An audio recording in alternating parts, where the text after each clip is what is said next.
Everybody, this is the Eccentric Perspective. I am your host, Blake Wally. So, big show lined up. Have huge topics to discuss. This could be a game changer in America. Huge stuff. Things that will be talked about for thousands of years, and you're hearing it here first. Or not. But do have a lot of very exciting things to discuss. We're making history, watching it unfold. Perhaps some of the greatest conspiracies unraveling. A little bit late today, trying to get it all together. There's so much information, and it's still a little disorganized, but I promise to put it together, and hopefully, 60 minutes for the gold, 90 minutes for the silver, and then, of course, we'll see what other news breaks while I am in the midst of all of it. And hello, Jane Meyer. Good to see you. Been a little while. And for anyone who wants to comment, you got breaking news, criticism, praise, constructive feedback, ruthless trolling criticism, whatever you've got on your mind, feel free to chime in your 2 cents. What did I get right, wrong, or just in general? This is a big topic, talking about some treason season. Good stuff. And hello, Deb. Welcome in. So, a lot of, let's get to the headlines here. There is the thumbnail, of course, Obama's legacy. Will it be treason season? Is it coming? Is Obama about to get that knock on the door? Going to get raided, sort of like Trump with Mar-a-Lago. At least he wasn't there. Or will he be tipped off? Or will nothing happen? Well, is it just too much to ask? Accountability for the ruling class? Still gathering. Yeah, it's a lot. It's a lot to put together. I think about 100 open tabs, and then I've kind of narrowed it down to about 30 or so, which I will try to get through efficiently. But, okay, well, why don't we, let me just run my quick intro, and then no commercials. We'll be back on the other side. Oh, yeah. And of course, we've got some sad news as well. So this is unexpected. This just broke like an hour before the show with Ozzy Osbourne. Definitely talk about that. And is he going to heaven or hell? Well, my choice is heaven, I hope. I think he was a good dude. You know, you could lots to unpack here with his legacy, but I think it'll be better than the Obama legacy. You know, Ozzy brought a lot of joy to many people, but there was the dark side. He had some weird years there in the 70s and the 80s and what have you. But let me run the intro. We'll be back on the other side, dig into the headline stories, and then just take this wherever. So, Ozzy, Hunter Biden. Well, should we do the headlines? I'm just all messed. I'm a big mess today. What can I say? How about intro, then headlines? Here we go.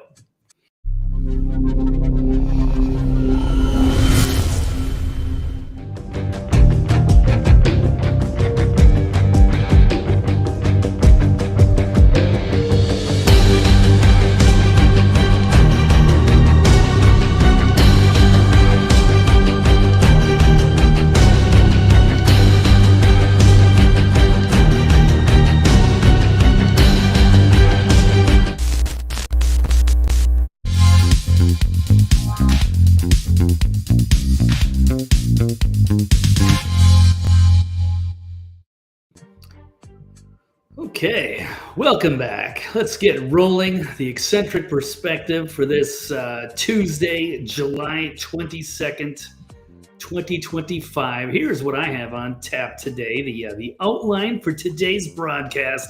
Obama and Brennan, did they conspire against Trump? And will any conspirators get charged with treason? Is it time? Is it another topic? Other big issue. Is it time to move on and just drop the Epstein hoax? And how about time to invade El Salvador for a rescue operation? And the Democrat Party, have they turned into a cracked out clown car? Not my words. Actually, James Carville. And how about we should have elected Harris, Kamala? She could have been the next Abraham Lincoln. Or some people think so. We'll find out who that is. And finally, Stephen Colbert. Is he getting canceled for criticizing Trump? These stories and more, and your commentary and what have you.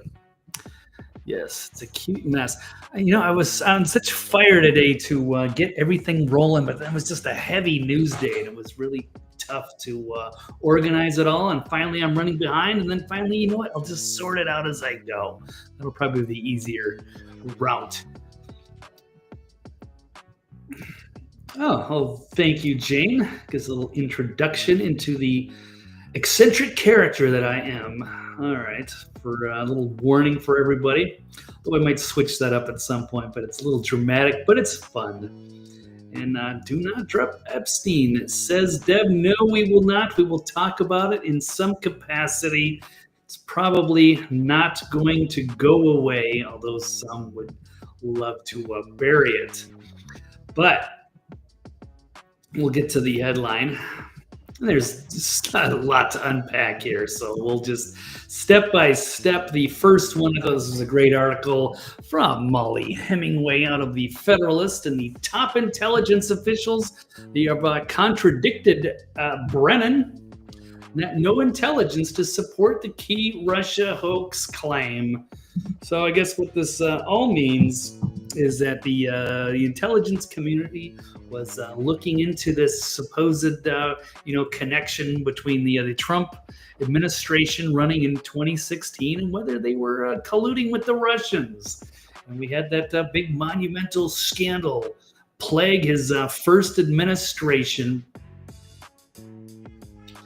But it turns out, well, at least from the information so far that broke over the weekend with Tulsi Gabbard exposing this, she's been doing a terrific job. And she has maybe uncovered some revealing information that shows that the intelligence community, much as we may criticize them, probably got this one right initially and said, no, this is bogus. We're not buying this Russian collusion Trump thing.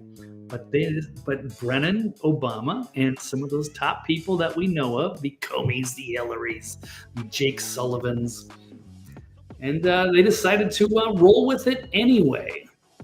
So they wanted to take down their nemesis Trump before he could come after him. And so they basically undermined and sabotaged his first administration with this bogus collusion story. But now it's finally it's unraveling. We're finding out some interesting information for it. And there was no intelligence, as it turns out, no credible intelligence anyway, to support the hoax. But didn't stop them, didn't deter them. They weren't just like, okay, well, I guess Donald Trump just won fair and square.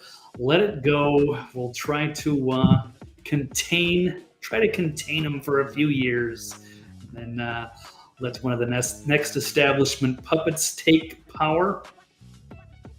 But instead, they tried to. They didn't want him there, but once he did, then they pinned this whole big story on him. That just sucked tons of time and money out of the taxpayers, and still, like, a large percentage of the population still believes that there was some sort of a collusion, that Russia and Trump are still somehow connected. So now it's time to change the narrative on this story. So top officials working on an intelligence community analysis about Russia's interference were overruled by CIA Director John Brennan in 2016. According to the records, there is still an ongoing criminal investigation into Brennan and other top intelligence officials for their roles in launching the Russian collusion hoax. So the main dispute here was over the key judgment in January of 2017. This was the Intelligence Community Assessment, or ICA, that the Russia had interfered in the election specifically because Putin and the Russian government aspired to help President Trump's election chances. And even though there wasn't anything there, they decided they were going to try to push it, and they used their allies in the corrupt corporate media. They leaked the info and went through. The Americans have gone through this giant nightmare for several years because of them. At least we're going to see if we can get some questions answered. Much to explain. So the senior intelligence officials pointed out the lack of evidence to substantiate the claim, saying that they have no intelligence to directly support this aspiration point, said one member of the small group of individuals working with Brennan, Comey, Clapper, and the like. But anyway, don't let the facts get in the way of a great narrative. Let's use this ridiculous Steele dossier, and then they had some other wacko that they used for sources, and they just weren't credible. But they decided to try to pull it over the American people, and most of them, trust the mainstream media, trust the government. It's a cool story, bro. But it turned out, and many people have been saying this for years, it was ridiculous. And it was a fishing expedition, a witch hunt. And they made these claims and then tried to piece it all together. And they did a pretty good job. And then they ran the 2-year Mueller report. They just couldn't entirely put it together because it was all made up, essentially. Okay, let's keep moving. So listen to John Brennan talk about Tulsi. It seemed he was a bit scared once they lost. Once they were unable to assassinate Trump in Butler, Pennsylvania on July 13th. It's about the 1-year anniversary. And then they were stuck with them, and this is the one thing that they were scared of, is them digging into what actually happened. And Tulsi Gabbard has done a tremendous job. And of course, she's invested in this as well, as the deep state tried to derail her career as well. But here's the swamp creature Brennan. We shall listen to him. Director Brennan. Because if they just could have taken out Trump and allowed Haley or Kamala or anybody else, any of those establishment candidates, to get into power, then this story would just be buried forever. The deep state in the swamp. The secrets buried in the swamp. So let's go. And your thoughts about Tulsi Gabbard? Well, Nicole, I think you and Tom Nichols have done a great job just underscoring all the concerns that people have about this appointment. Clearly, Tulsi Gabbard has taken actions and made statements over the past several years that really raise serious questions about her common sense, her judgment, as well as her political sympathies, cozying up to Putin as well as to meeting with Bashar Assad. He's accusing her of cozying up with Putin and Assad. Anything to demonize her character, because he's shitting his pants right there. And he should be. He perpetuated a hoax. So at least so far, that's what it looks like. That's where this is all going. So it's time. I mean, he's like a tyrant straight out of Central Casting. And this couldn't be more obvious. And now they're finally putting it together, and Tulsi's kind of getting her revenge, so to speak. But I mean, this is just justice. They never should have went after her or Trump. They did this to themselves, and now they're going to have to face some accountability. At least we hope. As many, of course, are going to be skeptic. And until there is some kind of a high-profile arrest, people are going to lose their faith if it's just going to go away.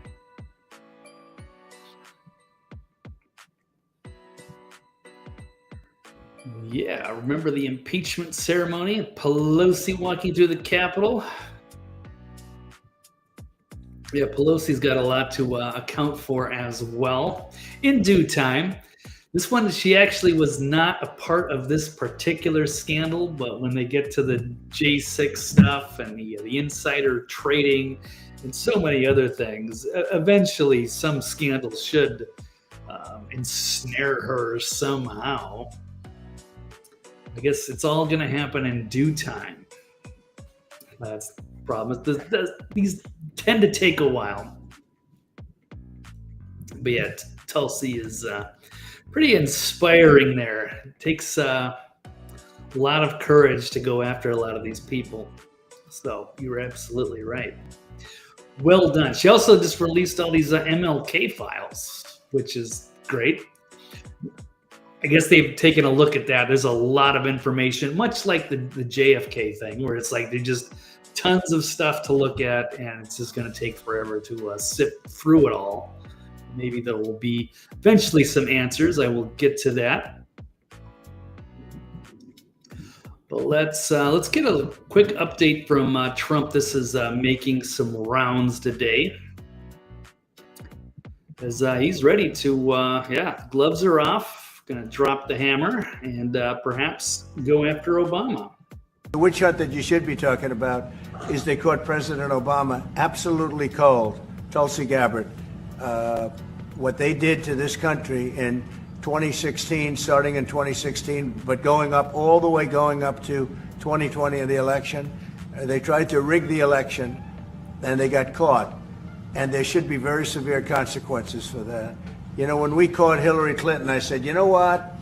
Let's not go too far here. It's the ex-wife of a president, and I thought it was sort of terrible. And I let her off the hook, and I'm very happy I did. But it's time to start, after what they did to me, and whether it's right or wrong, it's time to go after people. Obama's been caught directly. So people say, oh, you know, a group. It's not a group. It's Obama. His orders are on the paper. The papers are signed. The papers came right out of their office. They sent everything to be highly classified. Well, the highly classified's been released. And what they did in 2016 and in 2020 is very criminal. It's criminal at the highest level. So that's really the things you should be talking. Yeah. And they put Trump through hell. With all the lawfare, the failed assassinations, the Russia hoax. I mean, if they had their way, Trump would, be in Gitmo right now. Trump would be locked up somewhere. Taking all these secrets. Meanwhile, they would have known. They just manufactured all of this. Take down, they're afraid of them. They know that they're criminals. They've had a racket going on for decades. They can't be held to account. They can't face justice. I know what that means. High level, and Trump is talking about here, the punishment for treason is the death penalty. So this is a major step. If you're talking about high level treason with some of these people at the highest levels of government,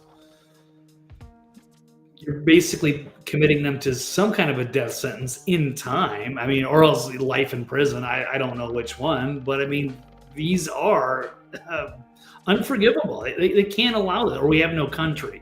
Or if Trump doesn't do anything, if nobody does anything, this administration, and the swamp creatures take back over, you can forget about any populace taking over ever again. It's over. So, it's big stuff. Heavy, heavy stuff. It's going to have a major impact on this country now and forever. And it also determines whether we have a country. Accountability. Or is it going to be a two-tiered system where the elites just rule over us and will eventually just turn into the Hunger Games? At some point, we can't take them to jail. They can do whatever they want. Just make up stuff on anybody they want to take down their opposition. And or if they go to setting things up with the Epstein things, which we will get into. Once they can just take your peasant children to their pleasure islands, that's another thing. Then what's to stop them from just hunting us for sport? They can't be held to account. So I don't know. That's where it starts getting really bad if nothing changes. So, but at what point is that first arrest going to be made? I don't know. But this has been some, big breaking news. So this is just over the weekend. This is all fresh, and there's going to be more revelations. Even General Flynn has come out and said that. There's going to be another big shocking revelation this week. Supposedly, we shall see. Yes, you are absolutely right, Deb. He'd be either locked up or dead, preferably dead, because then he can't talk or have anybody talk or have his legal team or use any of his money and power to help him. Deputy with Epstein in prison disappeared, and then they just say, "Oh, sorry, Donald. I guess he just committed suicide." Poor guy. He knew that he was going to spend the rest of his life in prison, and the next thing you know, he just, I guess, offed himself. All the cameras shut down, and the guards fell asleep. No, there's missing footage that they're not going to release for years. They're going to show us the wrong footage. There's going to be minutes missing. What a joke. Yeah, I should be TNT tonight. I know the last one got canceled at the last minute, but as far as I know, we should have a show tonight, so that should be a big one, because this is going to be a monumental news week. And hello, Rick. Great to have you here. Yeah, I was late myself, so I'm glad you made it. Good to have you. Ooh, yes. We mentioned the Aussie. Maybe I should just get there and yeah, I mean that's big. That's a big deal too. Yeah, I mean, on top of all of the heavy stuff, all of a sudden, then Ozzy dies.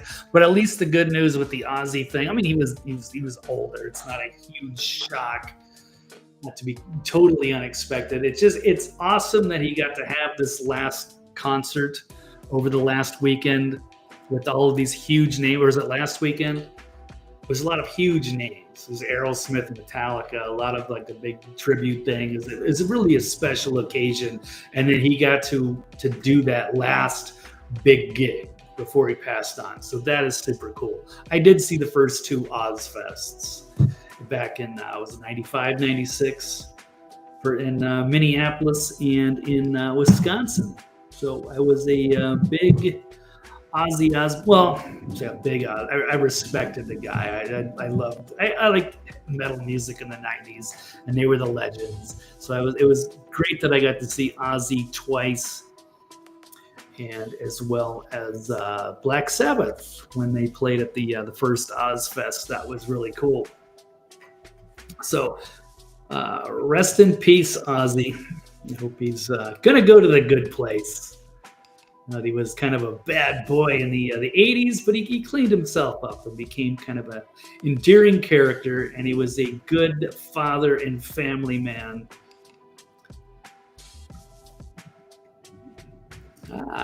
Sometimes. Hopefully get it. Yeah, it's the Ozzy of it all. I didn't get to watch the show, but that was a fun show. I know that was very popular, and it was good to, just to see the human side of Ozzy, that he was a good guy, and that it wasn't some like satanic freak show, biting the heads off of bats and what have you. It was some weird stuff that he went through, or peeing on the Alamo. He was a bit of a substance abuser, but a lot of rock star. He lived a rock star life. Some great stories about him, and now his legacy will live on.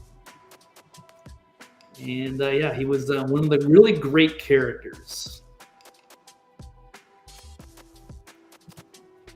Yeah, it was good. He had a great life, man. So that's good stuff. His family was very nice. Sharon's a nice lady. I liked, but yeah, I mean, I just have a lot of respect for Black Sabbath and a lot of good classic Ozzy songs during those days in the 80s. It was fun stuff. He's got quite a record collection, quite a library of hit music. So good for him. One of the first reality TV shows. Yep, good stuff. I think I only had one thing I was going to just share at the very end. Yes, so he passed away at the age of 76, just days after his final performance. I mean, how cool is that, man, that he was able to hang on. Maybe he knew he had some bad medical news, and they just put together one big last hurrah. Good for him, man. It's such a cool way to end your legacy here on this lovely planet. All right. So good for him. Yeah, he loved his fans. Cool. So cool story. All righty. Well, let's move on here. Move on to another cool story. So I guess Trump is going scorched earth. So he did call out in that question from in the White House there in the meeting. So yeah, gloves off, going after Obama. And I guess he also made he's taunting Hillary in a post. Let's see if I can find that. Thought I had it. Here it is. Here's Alex Jones saying, yeah, Trump taking the gloves off. Big stuff about to go down. Showing the video Hillary Clinton does not want you to see. Remember John F. Kennedy Jr.? He was declared the front-runner for the New York Senate seat back in 1999. Days later, his plane crashed into the Atlantic Ocean, and his rival, Hillary Clinton, was elected senator. Mary Mahoney was a Clinton White House intern. She knew enough of the inner workings of Bill's sexual advancements to be a star witness during the Clinton impeachment trials. She was brutally executed at a Starbucks she was managing in 1997. In 1993, White House counsel Vince Foster was found dead in Fort Marcy Park near D.C. He supposedly killed himself, and among a lengthy list of potential foul play, the bullet was never found. Yeah, so interesting. The President of the United States going after his political rival with her major hit list. All the suspicious deaths, and that's just Hillary. After Obama, Comey, Brennan, yeah, it's Trump's turn now. Deep State fucked around, and now he's coming back. I mean, they tried to kill him. They tried to put him in jail. They tried to go after all the lawfare, all the tactics. Made up this Russian hoax on him that's stained his legacy for years. Perhaps they will undo that. And now he's back in power. Now he's got some good people. Jury's still out on Bondi. I still believe in Patel, Bongino. They're definitely got their hands tied on this Epstein thing. Tulsi's doing terrific.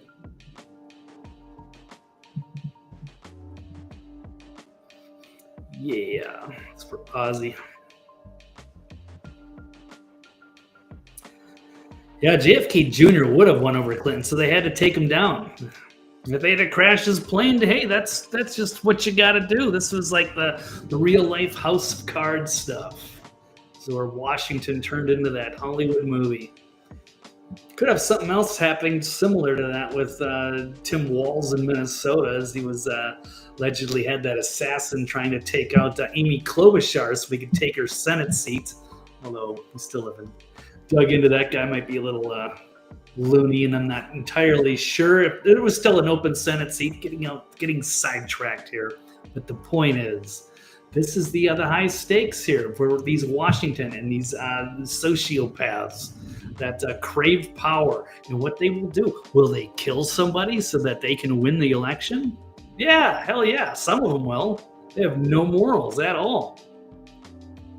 Rather than face the humiliation of losing.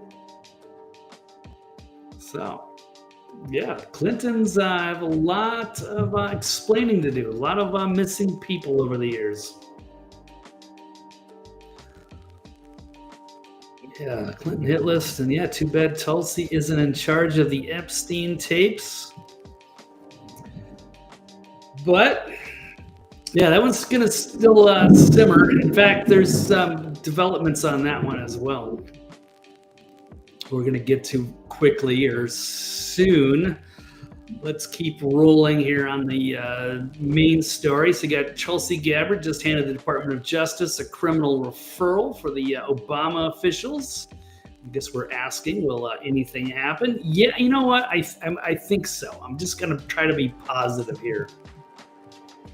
It's easy to get down. It's easy to go, nothing will happen. I'll get away with it. But I mean, I don't know. At some point, this has got to happen. Or this country is doomed. We saw it when you leave them off the hook in the first time. You saw what they did to Trump during the Biden years. Tried to prevent him from getting back into office again. So what will they do if they get back into power? Yeah, then they'll really go after Trump. So it's either us or them. I say them. They're the ones that are perpetuating a conspiracy. Okay, we'll keep moving. Yeah, Tulsi did a great job. She put together this little graphic here, the creation of the Russian hoax. So you had the real intelligence assessment, that finding out that there was nothing there.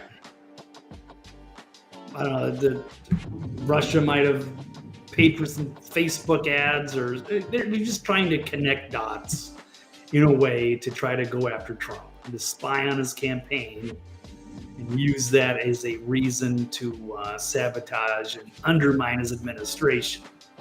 But they knew. And then once since the intelligence agencies didn't corroborate the story they wanted to, they just dismissed it and went with the story they wanted, had a secret meeting, and then they decided to go with the narrative that Trump and Russia were colluding, and then they leaked stories to the who's who of the leftist corporate-controlled media, Washington Post, New York Times, NBC News. And then that's when, it all began and just cast a cloud over the administration for years, leaving people in doubt as to was Trump running the show or was Putin pulling his puppet strings? So now the story has been, now the narrative's going to change. So here's a little flashback here. Tweet from Kyle Becker saying the Russian hoax is the biggest fraud ever perpetrated against the people. Hillary knew it was false. So did Obama, Rice, Clapper, Brennan, but they pushed it anyway. So here, let's flashback here. Highest levels of the Russian government, clearly from Putin himself, in an effort, as 17 of our intelligence agencies have confirmed, to influence our election. Was the consensus of all the intelligence agencies. Okay, I was just wondering why I had the Nutcracker music in the background. agencies and law enforcement. Our nation's 17 federal intelligence agencies. 17 agencies came to a consensus conclusion. We have 17 intelligence agencies. The intelligence communities have concluded, all 17 of them, that Russia interfered with this election. And we all know how that's right. I am not quoting myself. No idea. I am Wow. I mean, it sounds good, right? You got 51 intelligence agents saying the Hunter Biden laptop is false. It sounds credible. Oh my God. Well, that's, cut and dry. And for the regular rank and file American that doesn't pay that much attention to the news, not critically thinking about the information they're being sent, it's easy to run with that. Oh my God. But this was all made up. They knew it. Hillary, you have no idea. 17. Sure, that's a big number. They just pulled that out of their ass on December 9th, 2016. In a secret meeting. Do you doubt 17 Our military country has and no idea. civilian agencies? There were only 3 agencies that directly involved in this assessment, plus my But office. all 17 signed on to that. Well, we didn't go through that process. But I knew to be who could really contribute to this and the sensitivity of the information. We decided it was a conscious judgment to restrict it to those 3. Consensus of all the intelligence agencies. 17 agencies. 17 intelligence agencies. All 17 of them. Yeah, He'd rather believe. And on a quick note, also on Clinton, you had the Comey FBI. They sandbagged the Clinton email investigation by skipping basic steps. So it wasn't just colluding to go after Trump. It was also colluding to protect one of their own in Hillary. So under the direction of James Comey, failed to fully investigate Hillary Clinton's use of a private email server and mishandling of highly classified information. So the Senate Judiciary Committee Chairman Chuck Grassley said there's a Clinton annex as an appendix to a June 2018 report by the DOJ.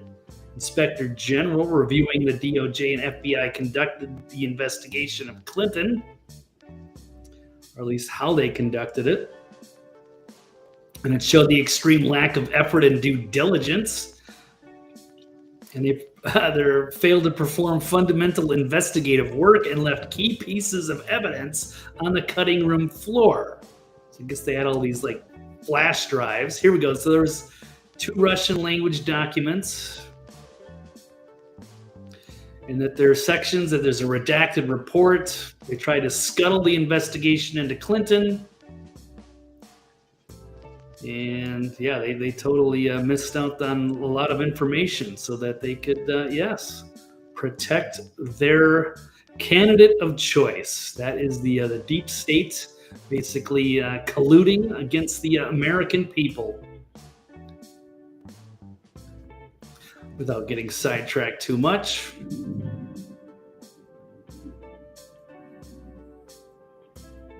Okay. Go to this one. 5 years ago, the Russian collusion hoax fell apart. Because, the so-called primary subsource behind the infamous Steele dossier was identified. The entire hoax collapsed. So it just kind of highlighted this part that we already knew the Steele dossier was central to the hoax, which was bogus. The dossier was the driving force behind the entire Trump-Russia narrative, but Brennan repeatedly downplayed its role. But as the now new CIA director Ratcliffe's now confirmed, it was a key part of the fraudulent assessment commissioned by outgoing President Obama in his last-ditch effort to kneecap Trump before he took office. And now with the latest release from Gabbard, we have further confirmation that the intelligence community knowingly advanced the hoax, despite being fully aware that it was false.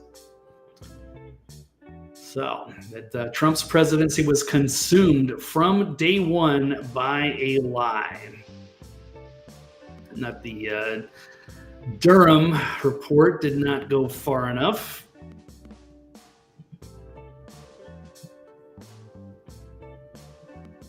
Let's see more evidence. Declassified records show Obama lied to Americans, sabotaged transition of power. I don't want to repeat too much information. Like I said, there's so much of it. But now they are getting the good stuff. Now that Tulsi on the inside able to get all these goodies and organize them. Flip the script on the deep state. So good stuff. There's an interesting note put out by Trump loyalist Wayne Allen Root, asking if Trump to DOJ, do they have the balls to charge Obama and Hillary with treason? Because it is going to be a death penalty offense. That's pretty major. That makes it a lot more difficult. But it's going to be a team effort, and it's us or them. So, keep going. Sorry, I'm missing some of the comments as I'm getting lost amongst all the tabs here.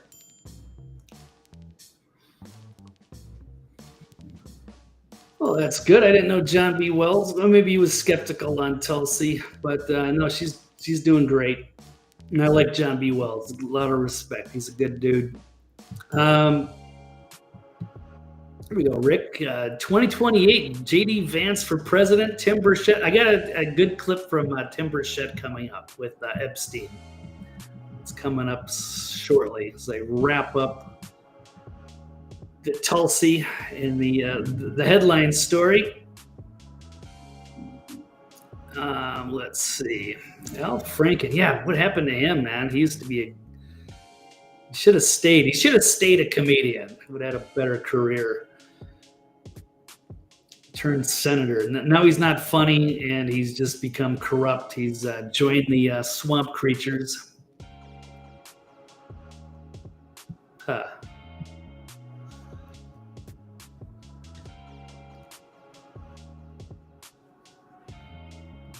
And yeah, they really did. They screwed up the entire first administration. It was like, wow, we finally got our populist in charge, into power, and we're going to do some good things. And like from day one, it was like we're still on defense constantly. We've been on defense for years.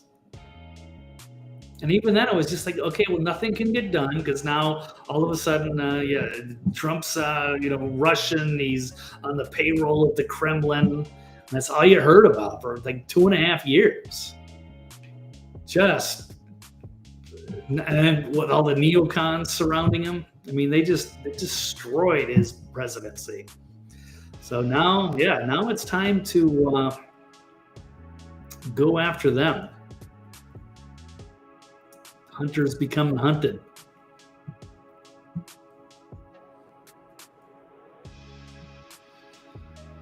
His political career is a zero. I don't know. All right, so let's move on. Let me get back to the stories here. We got Tulsi releasing 230 pages of Martin Luther King assassination files, so that's some good news. So she's been very ambitious and productive.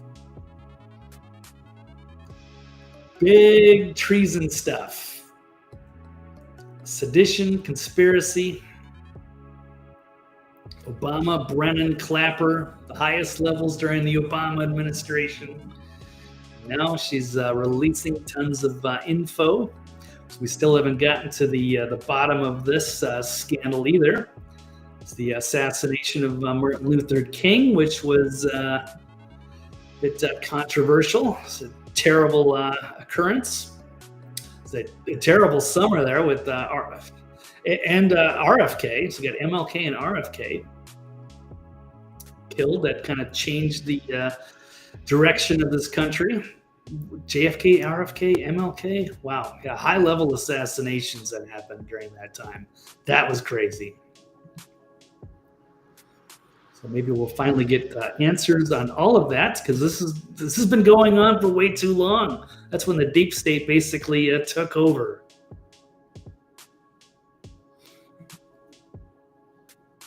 And that was probably like the JFK and the RFK things. Probably, I don't think any of those assassins actually killed. They were all patsies. You had Oswald being framed.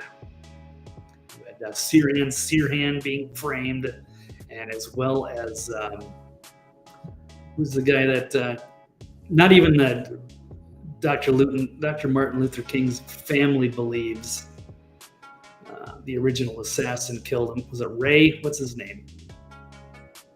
James Earl Ray, also probably framed. So there's a lot of good news with this administration. Yeah, the Epstein thing was an unusual obstacle. It was a kind of an unexpected twist, I suppose, just as we were about to get some answers on that one, but we're going to get into that. I think that's all I've got on this one. Maybe. There was a lot to unpack on that one. Okay, a couple more quick ones. You got Mike Davis saying Obama has no immunity in the Russian hoax cover-up. That was the thing. Do the presidents, they have immunity from things? So can they just get away with whatever they want because they've got presidential immunity? Can he be actually charged with treason? So you can have Rain Allen Root ask, do they have the balls to take him down? Yeah, I think so. Yes, I do. If anyone's going to do it, it has to be done now. And they won't have immunity. They shouldn't. Justice is coming, and they should be very scared. A lot of this stuff happened after his administration, but this is still the highest level. What they were doing, try to protect Hillary and take out Trump. Election interference, treason at the very highest level. Or what else are they going to do? Just let them get away with it? Okay.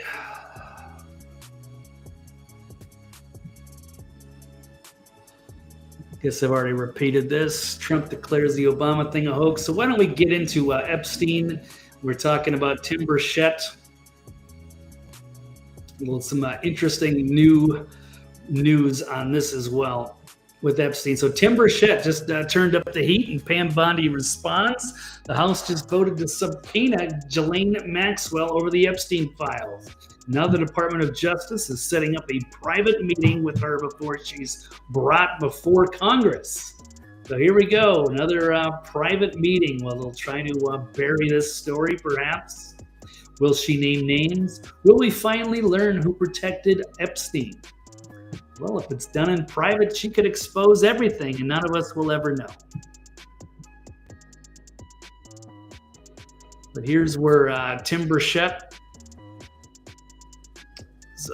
one of the real good guys in Washington, wants accountability for this, as we all should. So let's listen to this clip. Hey everybody, Tim Burchett, just leaving oversight subcommittee, government operations. Hey brother. Asked some questions to about the GAO, their bid process, but the important thing was that I did a motion to direct the chairman of the full committee to authorize and issue a subpoena for Ghislaine Maxwell to appear before a deposition. And that's it right there. I had it printed out, so I made sure I did it appropriate. Talked to Chairman Comer. He's down with it. We're good. I believe he's going to issue the subpoena. He's a stand-up guy.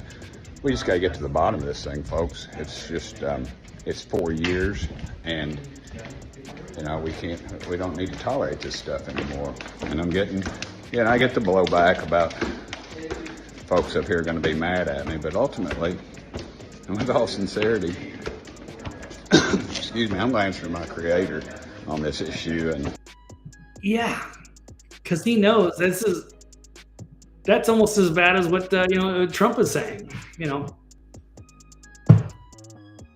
going after people for treason, this is going to be death penalty type of stuff.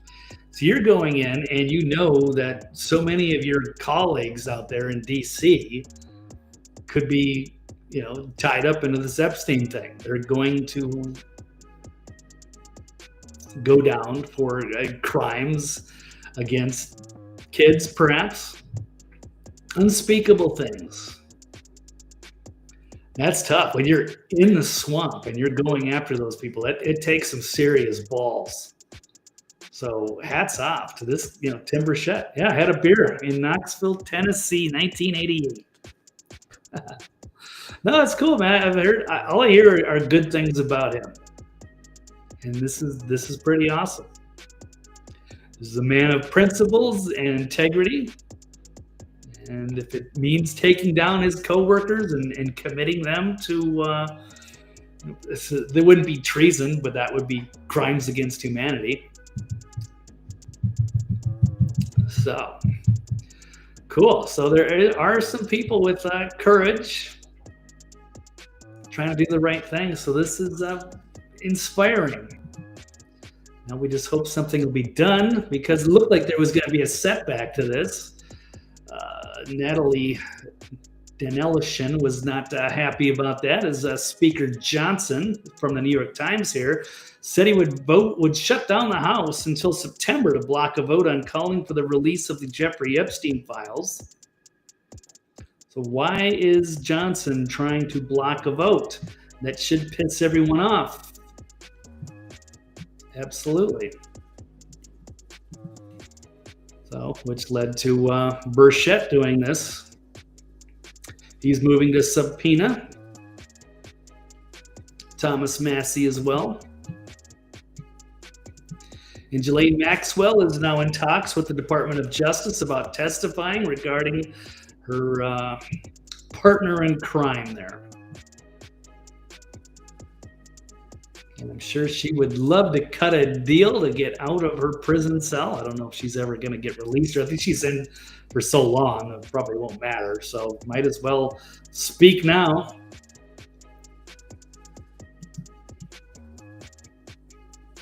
So we'll see what happens there. I'm not pleased about the private meeting. We should see that. Everybody should know. I mean, they have to keep some of the names. They got to be careful about what kind of information they got to release. And some things get to be redacted. I just don't want them burying the story again. So yeah, DOJ announced their imminent meeting. And is that it?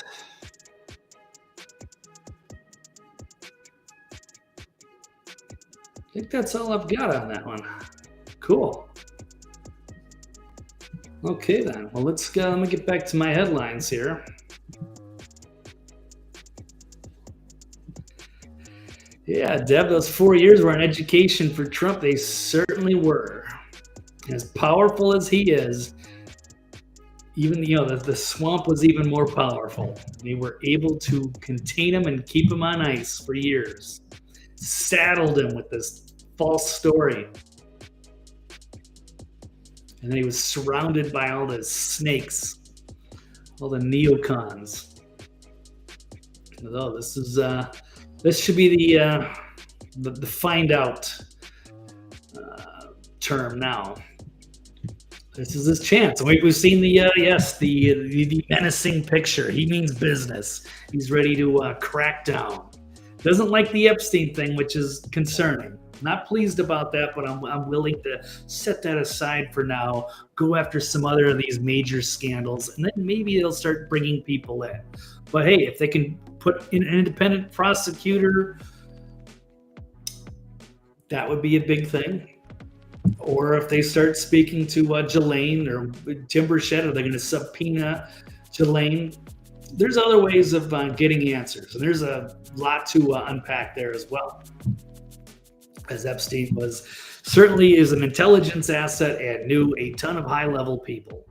There was a great interview just done by Tucker Carlson. I forget who he interviewed. It's about a 3-hour interview, just going in, taking the deep dive on Epstein. and who he was and all of the very powerful people. And they just really can't figure out how this guy got so much money and had so many high-level, clientele. Bouncer, even he's clearly an intelligence asset for probably multiple agencies. It wasn't just like Israel or whatever. FBI, CIA, MI6, just a guy for hire by wealthy and powerful people. Epstein is quite the character, had quite the life, and I'm not convinced he's dead either. I'm sure he's probably still alive, as you have, that was under Trump's watch, and with Bill Barr, who's, so Bill Barr, who was the attorney general at that time, his dad was the one that hired Epstein as a math teacher with no college degree at a prestigious school back in the day. And then from there, Epstein just has his career trajectory, working with Bear Stearns, kind of like laundering money for powerful people, tax evasion. And then it got into the dark stuff with the preying on minors. But so much going on with Epstein. So hopefully we'll get some answers out of Jelaine. Hopefully she'll be forthcoming and we'll get something. None of this private meeting stuff, and then they're just going to give us snippets.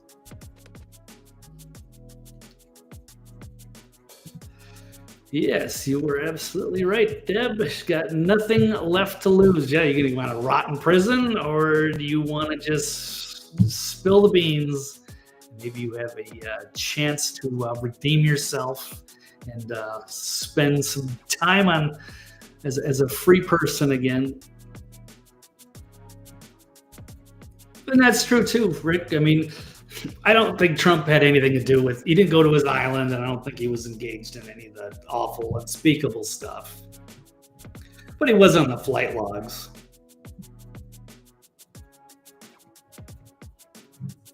That's true. So we can't just, condemn everybody. So that's why they got to be careful about releasing some of the names, because we don't want people getting, doxxed and have their lives destroyed. And then it was like, no, well, they went to the island on a business thing, but they didn't have anything to do with the kids. Yeah, it's a dark chapter, but we'll get there. Yes, I did. Yeah, I was just talking about that. Yeah, the Tucker interview. Yeah, it's about 3 hours. But I did. I listened to it while I was driving. I listened to the podcast. But yeah, good stuff, man. One of the most interesting people. I mean, he's an awful, terrible character. But man, how does a guy just come out of nowhere and reach those heights? All of the things, he was like connected to Iran Contra even. I mean, just the amount of people. The guy had quite a life. It's a billionaire. And none of it makes any sense. There's so many missing details of well, what did he have on these people? He must have been blackmailing people, or was just an intelligence asset, getting everybody embroiled into a honeypot trap.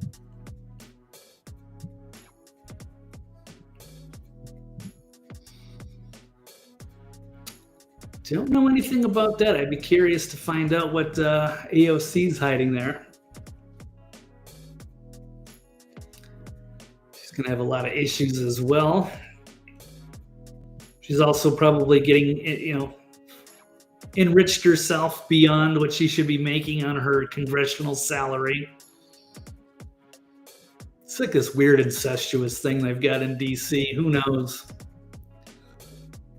But we'll see if it gets cleaned up. All right, so back to the headline. So Obama and Brennan conspired against Trump. Yeah, absolutely. So now they've got some of the smoking gun details. Kudos to Tulsi. So now it's a matter of accountability. So will any conspirators get charged with treason? I am going to take the optimistic angle here and say yes. We're finally going to get justice at some point. These trials might take a couple of years. But I think I've got to have some kind of a hope here that something good is done. Why not? We have the personnel, the information's out there. There should absolutely be pressure from the public to finally get some accountability. Okay, next, is it time to move on and drop the Epstein hoax? Absolutely not. As much as I would, I mean, I'm willing to set this aside if we can compromise. I know Trump doesn't want that out of respect, but there's going to have to be some other big players be taken down to just kind of restore people's faith. And then they can go after Epstein after Trump term is done, or maybe other things lead into Epstein. But now we're getting some good developments there anyway. So I'm disappointed that he decided to insult the base. Maybe I would love to know why. I don't know if we're going to get any answers. Maybe in time. Okay. Yeah, they protect themselves. They certainly do. Proves who you know. Now it's this two-tiered system. Yeah, we'll be cautiously optimistic together, Deb. Not ready to give up yet, but certainly it was been a tough couple of weeks. But this is restoring my faith, thanks to Tulsi. Because if not for this Obama Brennan, smoking gun bombshell story, then would we still be talking about the MAGA Civil War? I don't know. All right, next, let's go back. Let's talk about Hunter Biden.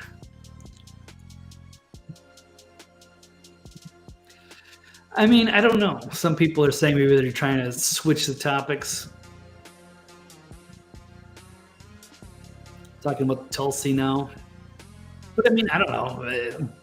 Something good. Plus the MLK stuff. So we're getting hit with a lot of information to dig through.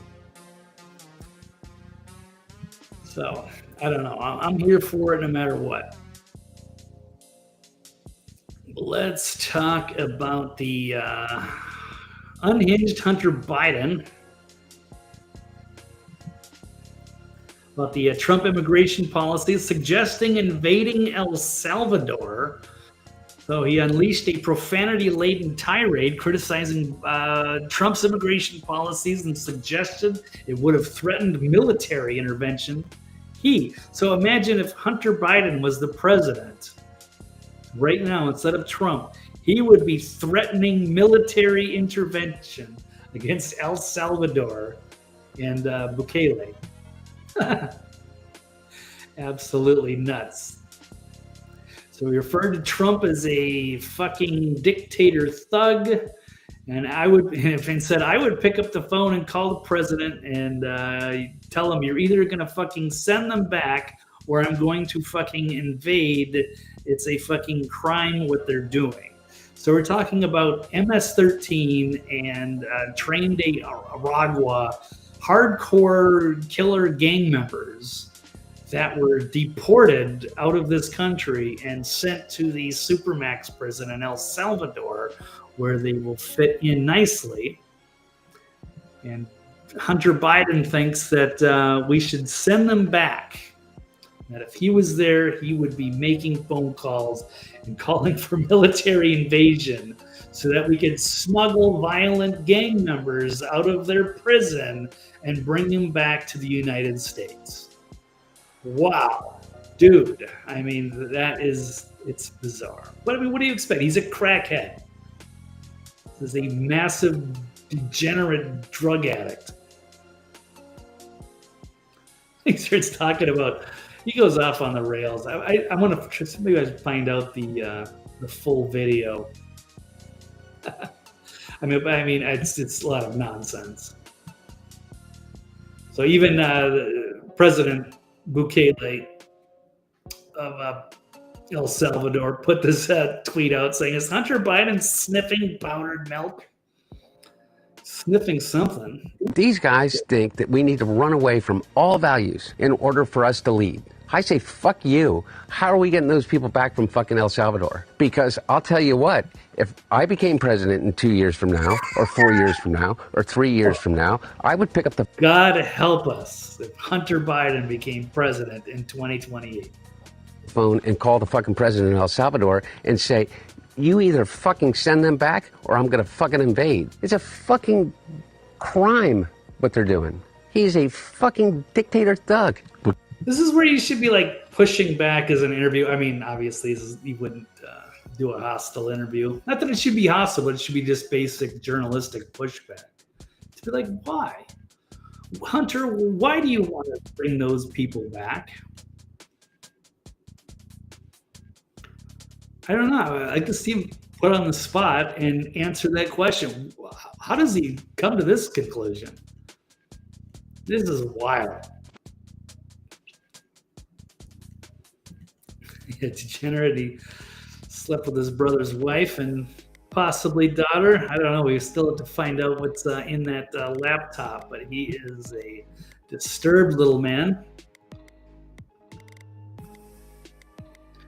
Okay, livid Hunter Biden dropping brutal truth bombs, at least in his mind, on several Democrat Party figures as well. Let's watch another clip. Opinions, but fuck him. Fuck him and everybody around him. I don't have to be fucking nice. Number one, I agree with Quentin Tarantino. Fucking George Clooney is not a fucking actor. He is a fucking, I don't know what he is. He's a brand. And by the way, and God bless him. You know what? He supposedly treats his friends really well. You know? How are you going to get elected president without Clooney's support? You're just upset that he realized that your father had dementia and maybe that he wasn't the best candidate to support? I know Hunter is sad. Must have been nice. Life is a lot easier when you're the son of the president. So now they're just lashing out at everybody.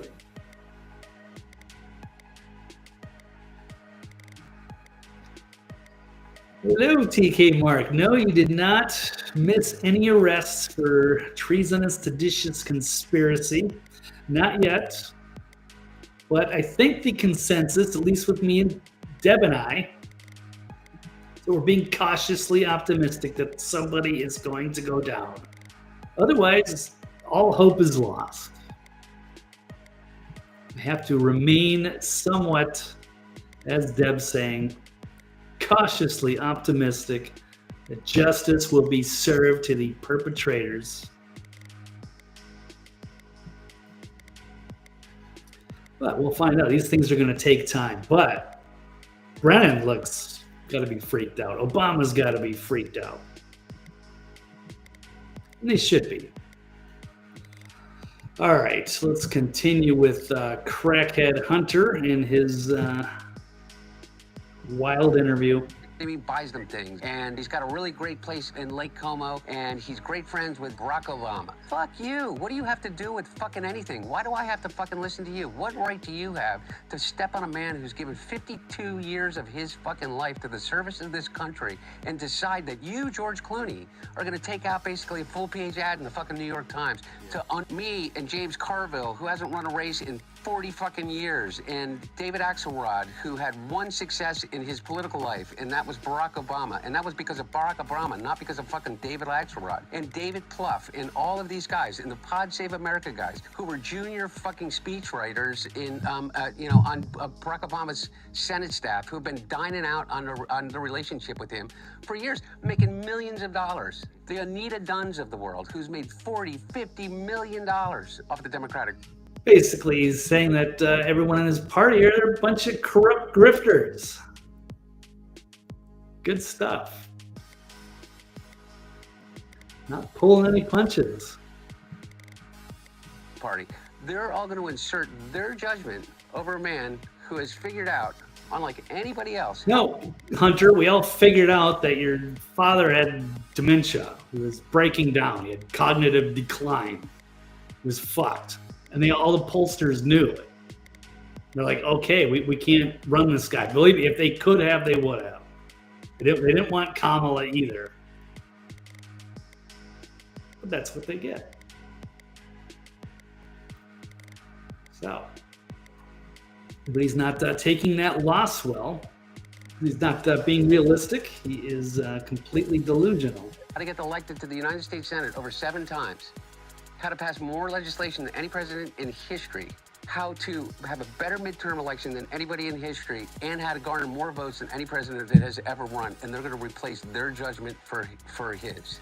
Oh, and he lost his Secret Service protection. Probably some of his other little benefits as well.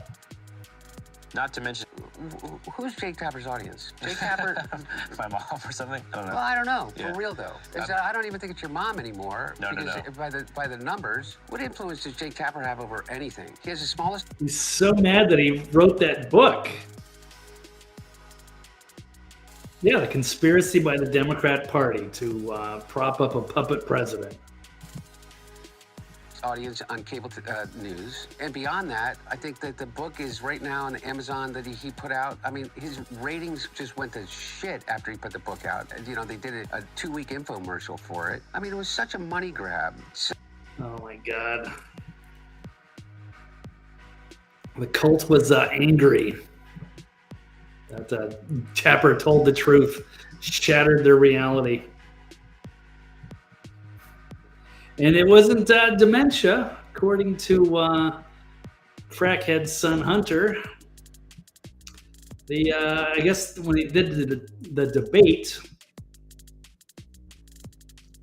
the infamous debate, it was because he was on Ambien. So they're saying that Joe Biden, reason he stumbled at his debate was because of the Ambien that he was taking. Because there's also, they pointed out, there's no public records that Biden was ever prescribed Ambien. Oops. Here we go. I know exactly what happened in that debate. He flew around the world, basically, the mileage that he could have flown around the world 3 times. Yeah. He's 81 years old. He's tired as shit. They give him Ambien. Why is somebody who's 81 and tired as shit the most powerful man in the world? That's a problem. But anyway. To sleep. He gets up on the stage and he looks like he's a deer in the headlights. And I know exactly what happened in that debate.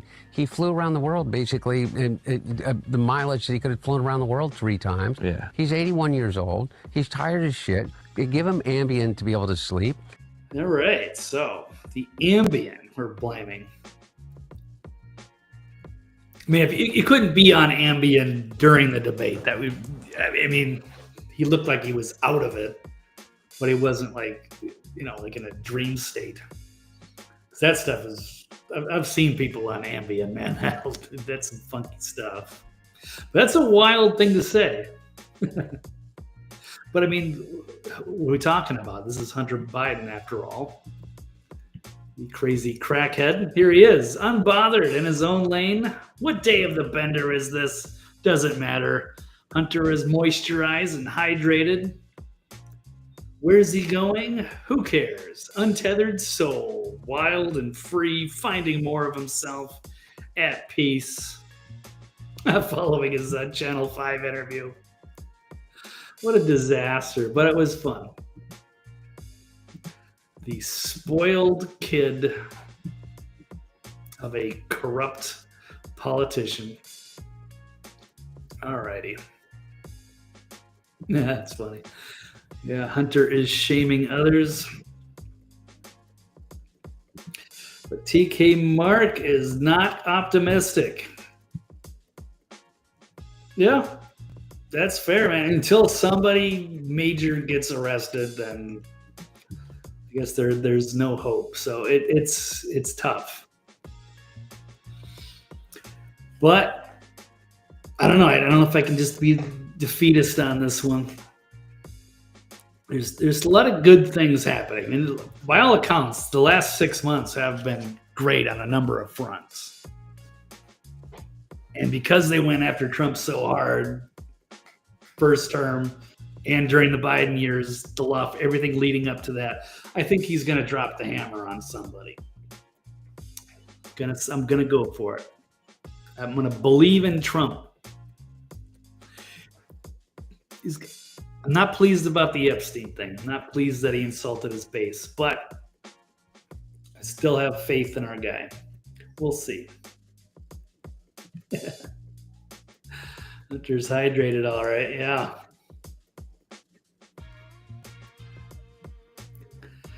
Yeah, hopefully he won't run.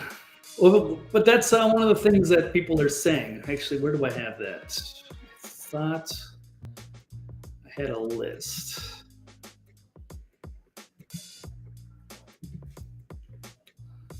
I thought there were 5 things that he was trying to do. He was either going to set up he's either going to run for office. I had an agenda for him, but I don't know where I did with it. Damn it. Oh, here it is. What is Hunter Biden's endgame after that crazy interview? 5 possibilities. 1, that he's planning a run for office. 2, he's putting himself out there to make Democrats pay him to go away. Wouldn't that be interesting? So no one's buying his paintings. His family have no more influence to sell. Yeah, his whole business dealings got exposed. There's going to be a microscope on that.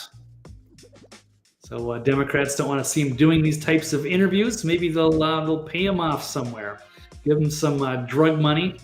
Keep him quiet. Or does Hunter want a job in the media?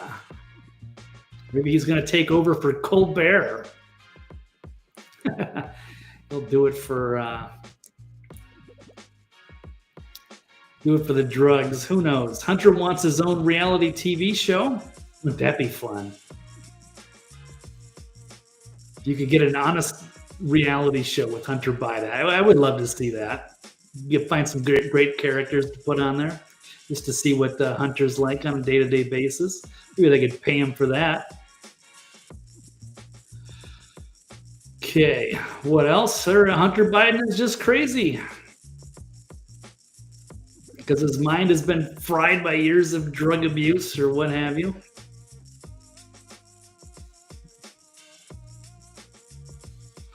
So as we'll get back to the headlines here. Is it time to invade El Salvador for a rescue operation? No. How insane is that? How delusional do you have to be to even think that's a good thing?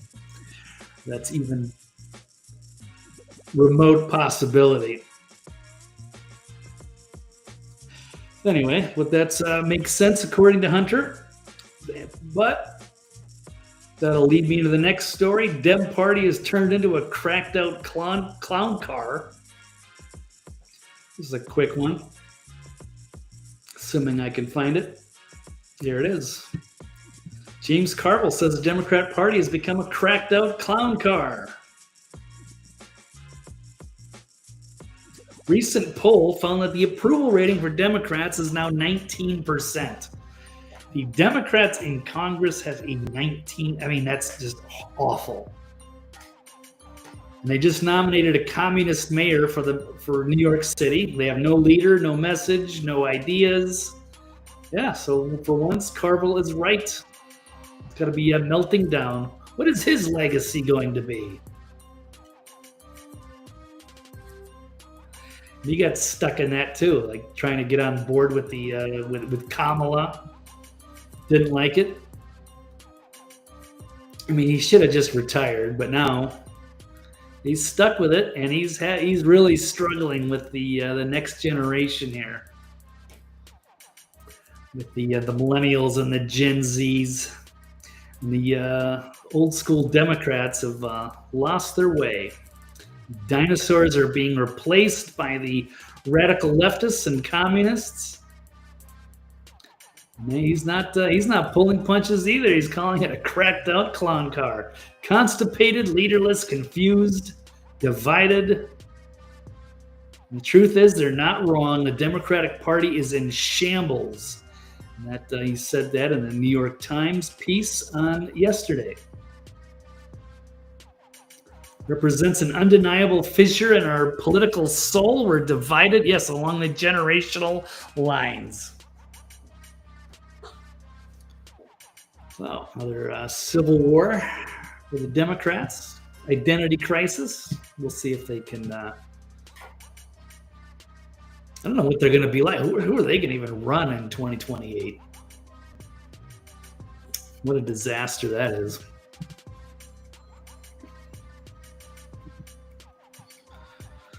Yeah, it's business dealing. We haven't even gotten to that. There's so many like massive scandals still left to unpack from those years. Become a civilization of scandals. Ruling class. It's crazy. Okay, well, what else? Maybe we should have elected Harris, the next Abraham Lincoln. This was wild. Quick note on this one. Jeff Daniels, actor, Dumb and Dumber, hopes Trump supporters suffer financially. Says I hope you're losing tons of money. And he went on with intelligence asset Nicole Wallace. I know he did some show. I thought it was on HBO. I never saw it. Where he was supposedly some kind of a pundit you could relate to, like a good guy, like a anti-establishment going after the establishment, of a voice of reason on a show, but that is not who he is in real life. I guess he's friends with Nicole Wallace. He was fantasizing about what could have happened with the Kamala win, including the horrifying longing of having this guy wanted Liz Cheney to be the Secretary of State with Kamala. He says, I still think about Kamala and how I think she would have been a good choice. I don't care what they say because she would have done what Lincoln did. Like, what in the fuck are you talking about? How do you compare? Kamala can barely put two sentences together. She was so unrelatable, she couldn't even do interviews. Couldn't go on Joe Rogan's show. She can't act like a normal person for more than a few minutes. Just the awkward cackling, constant day drinking, out to lunch. She's totally nuts.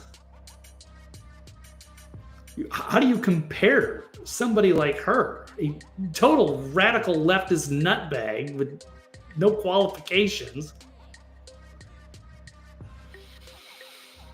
Not entirely sure what she's done. California and Senate and VP. He thinks Liz Cheney,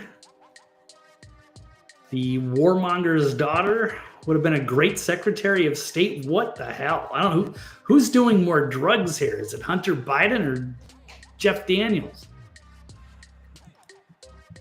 What happened to this guy?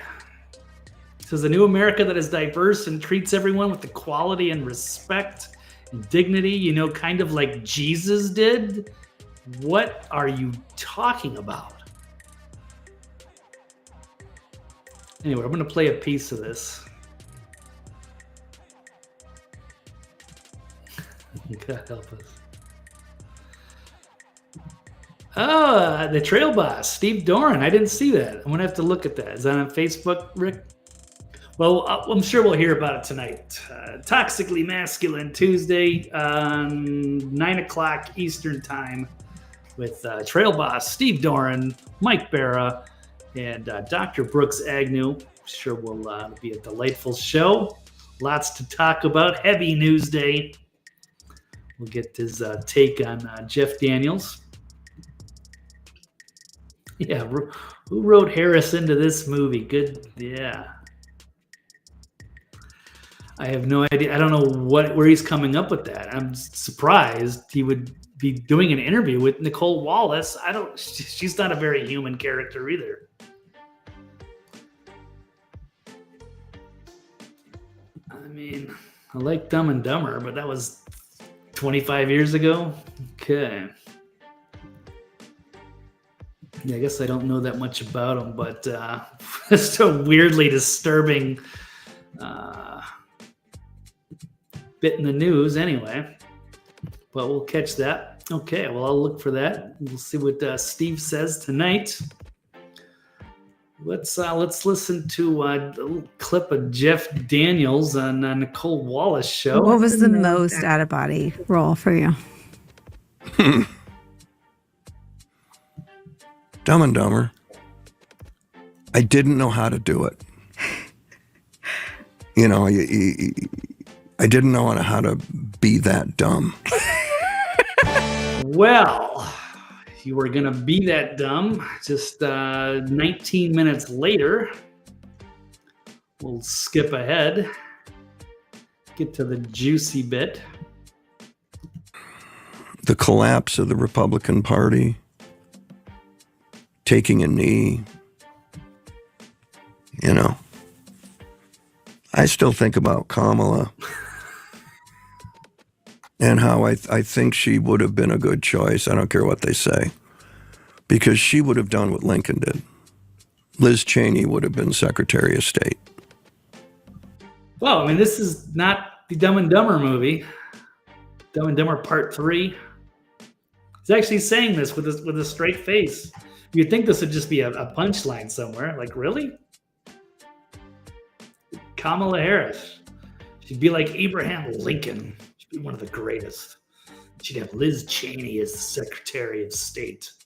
Yeah, we could be bombing the shit out of some countries. Start another war like her father. There we go. Halliburton. How do you... I think this guy was like a Democrat. How do you... I just don't understand the support for the Cheney family. That's bizarre. Why you would come up with that? I don't know. Something is really strange about this whole setup. Team of Rivals. Yeah, Team of Rivals. Doris Kearns Goodwin wrote the book about it. That's what Lincoln did. Surrounded himself with the people who would disagree with him. Okay, let me correct the record here. Well, maybe Lincoln surrounded himself with people that disagree with him. I think people should. You need a variety of opinions. You don't want a bunch of loyalists just agreeing with everything you want to do. You might be wrong. No one wants to speak out. But the reality with Kamala Harris, I think her staff turnover was something like 92%. Which is just horrific, which is, you can't even make something like that up, which means she's the most toxic boss you could possibly imagine. And he thinks that she's going to put up with people that have differences of opinion? Clearly not. Are those people that disagreed with her, or were those the yes people, the loyalists that just could never do enough to please her? Why was she firing all these people? Why did she have such a turnover rate? I'm not even saying she fired them. They couldn't stand her. She's so awful to work for that they have to leave. Like, I can't take any more of this. I don't know where he's getting this info. Where does he get his info from? It's crazy. I mean, that's on record that has that turnover record with their employees. Comparing her to Lincoln is just wild. Not the people who would, take a knee and go, yeah, more tariffs, sir, more. It's the madness of King George. And just the deterioration of the Republican Party. I mean, look, I'm just an actor. What do I know? Exactly. What do you know? Talk about movies. Why don't you go on Hot Ones or something and go do a celebrity interview so I can like you. It can be like, talk about Dumb and Dumber. Tell me some funny stories from those days. He's done a bunch of roles. I'm sure that would be interesting. I know they have content like that. We're going to do a little political spot here with this hack, this leftist hack, Nicole Wallace, and just say the most outlandish shit. Thank God we didn't get stuck with Kamala. There's a little taste of that. Oh, no. You think you just fell out of a coconut tree? You exist in the content. It isn't you're on television. Mike, look at her.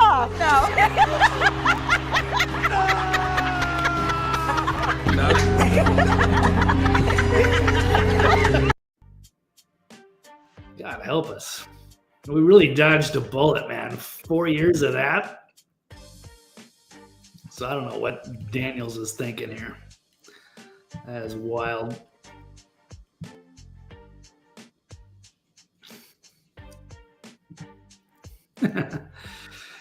Yeah, maybe that'll get him ahead. Maybe that'll get him a role somewhere.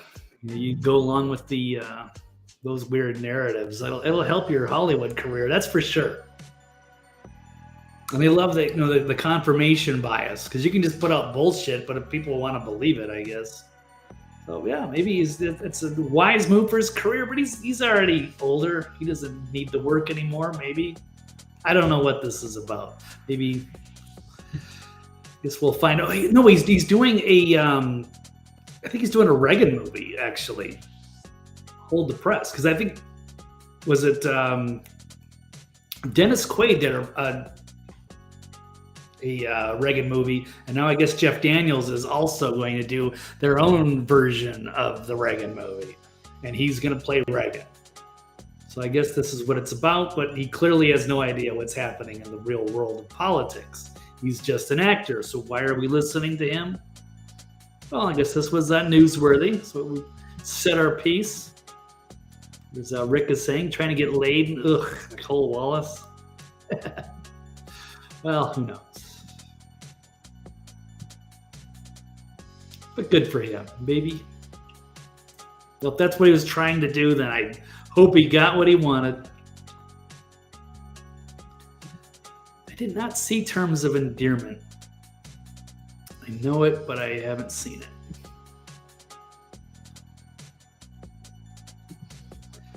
Yeah, he's brain dead for us, for sure. Oh, and Jane brings up a good point. Is he was his name on the list? I can't remember. I don't know if he's one of them or not. That would explain something, because then I go, oh, okay, yeah, he was on the Epstein list. That's why he's saying this ridiculous stuff. Could be. I don't know. But yeah, I would like to have a better explanation. I'll just assume he's just an actor and he doesn't really know politics that well. And I'll try to remember him for the other good things. Yeah, he just joins the list. Actors should stick to acting. And it's, yeah, I agree. Unless they know something, there are activists. I don't know if he wants to go down that road. I don't know. It's better when they just stay out of it. But if it helps them get roles, I guess they're willing to compromise. Oh, maybe. Yeah, there could be some ulterior motives.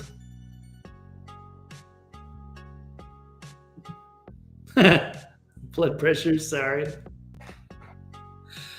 Okay. Terms of Endearment is a chick flick. Yeah, I'm not a big fan of the chick flicks. Missed that one. I also missed The Notebook. I never even saw Titanic. This doesn't resonate. I've seen the ending. It's not my types of movies. It's all good. Each their own. I actually did watch the Dumb and Dumber 2, the sequel, like a month ago. I actually forced myself to watch it, and it is just a terrible movie. There are like maybe a few funny parts, and then it's just an hour and a half of the dumbest. I don't know what they were thinking when they wrote that. It's not good. But side issue. There's the funny gag with the, yeah, never mind. I'm not even going to go down there. It's an old movie. Okay. I guess it was on Netflix and I was leaving or something. I was like, oh, I'll just sit there and watch it. But anyway, now I can say I have seen them both. I love the first one. But anyway, that's how I will try to remember Jeff Daniels. And then we'll move on. I think I've got one more story left. Okay. We should have elected Harris the next Lincoln. No, that's crazy. And lastly, we got Colbert. Is he getting canceled for criticizing Trump? And I would say that's probably not very accurate. So there are some that believe, and there could be some leverage going behind the scenes with this CBS merger. But the reality is that they were losing tons of money. The fascism, they were losing over $40 million a year, I believe, on the Colbert Report or the Colbert Show, the Late Show, which was just unwatchable mess. Because it wasn't just like funny. It wasn't like, Johnny Carson or Jay Leno just taking shots at both sides of the political aisle. It just became a political activist show, and it wasn't as much comedy. It was just a lot of it attacking Trump and pushing propaganda. It was annoying and unwatchable. Now leftists are freaking out, and it was losing tons of money. So they're trying to say it's like some sort of political hit job, like Trump is, worried about what Stephen Colbert is going to tell him or say on his show. He's, a thorn in his side, and they had to take him down. But they did have that settlement, and I guess they also had to pay the South Park guys. That was a big contract dispute. They got the full money. They got the contract redone, but they said Colbert is out. So hey, if Colbert wants to, he can start his own thing. I mean, Tucker Carlson's doing better without Fox. You like your brand and your shtick, then just carry that over to Twitter X or what have you. No one's going to pay him that kind of obscene amount of money for doing a late night talk show. That era is probably over anyway. That's not the usual way that Gen Z is getting their news. They just don't have the same value that they did. I think some of the other talk shows are losing money as well.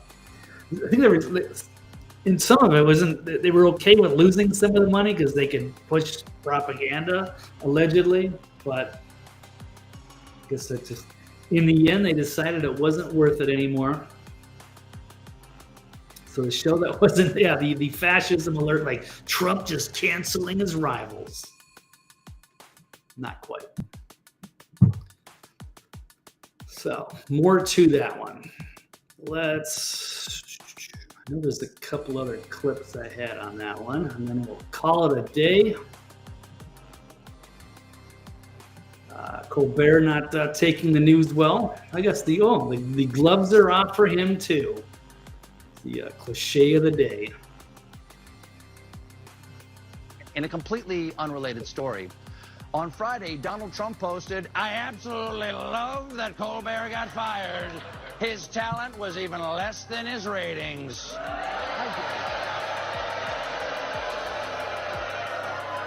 How dare you, sir? Would an untalented man be able to compose the following satirical witticism? Go f yourself. Thank you. The president went on, "I hear Jimmy Kimmel is next." Nope. No. Absolutely not, Kimmel. I am the martyr, okay? Okay, there's only room for one on this cross, and I gotta tell you, the view is fantastic from up here. Yeah. So you're saying, the Colbert was the monster and the clowns. Yeah, there's some weird stuff going on with who he knew. I mean, what you're going to do to compromise and sell your soul to get that big late night talk show. There's a weird music video that he was allegedly involved in. I'm not quite sure. It's kind of like the Epstein level stuff. Some dark videos out there about that. I don't know. Makes me wonder. But if that's the case, then he deserves his downfall without going down that rabbit hole. But there are plenty of cringy moments of his career. It was great when he was on Comedy Central. It just followed The Daily Show. I didn't watch it a ton, but it was, still fun.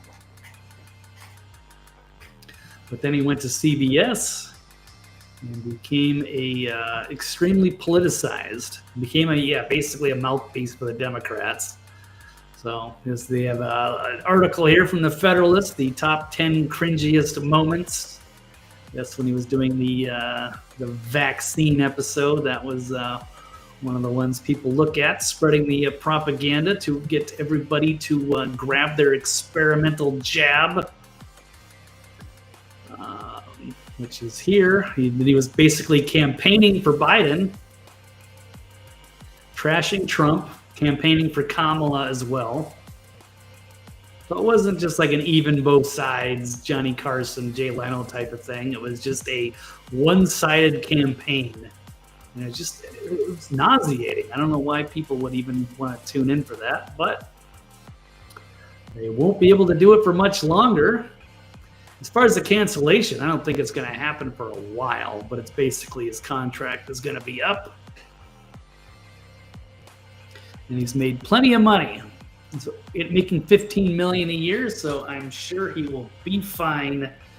He believes in what he's saying, and then he can go do it on a different platform. But this wasn't some sort of fascist conspiracy by Trump.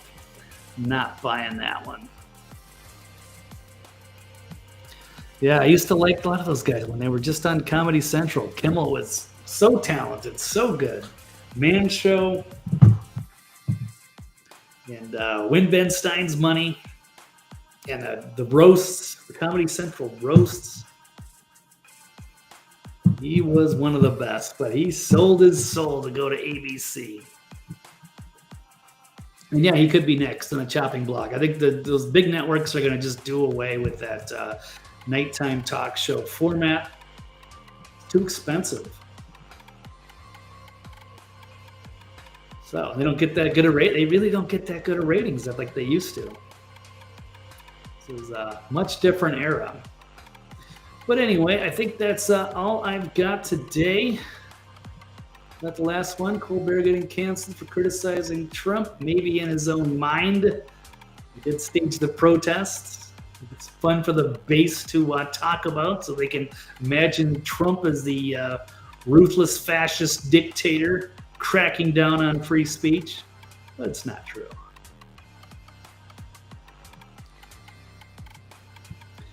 Anyway. That's all I've got today. So thank you so much. It's great to see you guys. Jane and Deb and Rick and everybody out there listening or lurking or hearing the replay. Please like and subscribe. And I love you guys. I will be back on tonight for Toxically Masculine Tuesday with, Mike Barra, Trail Boss Steve Doran, Dr. Brooks Agnew, 9 o'clock Eastern Standard Time. Best round table on the net, and I'm sure it will be explosive. So we were off last week, and we've got a heavy news day today. So much to talk about with Treason season. So cool. Thank you all. Fun last note. Yeah, we had that. We saw Ozzy pass. And then, of course, I guess the last one, a very quick note. Another sad passing here is the Cosby Show star Malcolm Jamal Warner also died today. Theo Huxtable. And on a fun note, one of the last gigs I did when I worked as a bartender in LA before the COVID lockdown, I actually worked his mother's birthday party in LA. It's a true story. And a great family, good guy. I served him a few old fashions, and I even called him, said anything for Theodore Huxtable. Good guy, great family, nice people. It was a great event that I got to work. I got to do a lot of fun things while I was in LA, including a lot of these little celebrity get-togethers. There was always so many private parties and events going on. So that was one that I remember because I was a big fan of that show as a kid. So rest in peace as well for Mr. Theodore Huxtable, Malcolm Jamal Warner, and Ozzy Osbourne.